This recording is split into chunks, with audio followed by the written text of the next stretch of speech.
ঈদের দীর্ঘ ছুটি শেষে ঢাকায় ফিরছেন কর্মজীবী মানুষ। ফিরতি পথে ভোগান্তি না থাকলেও যাত্রীদের মধ্যে রয়েছে মিশ্র প্রতিক্রিয়া। বিস্তারিত জানাচ্ছেন মাহিলা ইসলাম। জীবন অবাক না করলে কে করবে? 28% মিল্ক ফ্যাটের অবাক করার সাথে ফ্রেশ মিল্ক পাউডার। জীবন অবাক করুক প্রতিদিন। দীর্ঘ ঈদ ছুটির পর আবারও জীবিকার টানে রাজধানীতে ফিরছে কর্মজীবী মানুষ। দাদুর বাসায় গিয়েছি, খুব ভালো লেগেছে। আমরা অনেক আনন্দ করতে পেরেছি। আর একটু ছুটি পাওয়া গেলে অনেক ভালো হতো।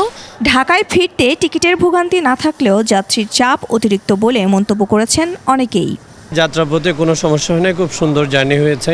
দাম আগের মতনই ছিল, বাড়তি ছিল না, কিন্তু প্রচণ্ড ভিড় ছিল।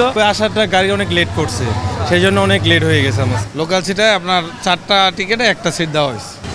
যাওয়ার সময় অনেক ভিড় ছিল, আসার সময় অনেক ভিড় হয়েছে। আগামী রোববার নাগাদ রাজধানী ফিরবে তার চিরচেনা রূপে। আবারও কর্মমুখর হয়ে উঠবে ঢাকা। মাহিলা ইসলাম, 21 টেলিভিশন, ঢাকা।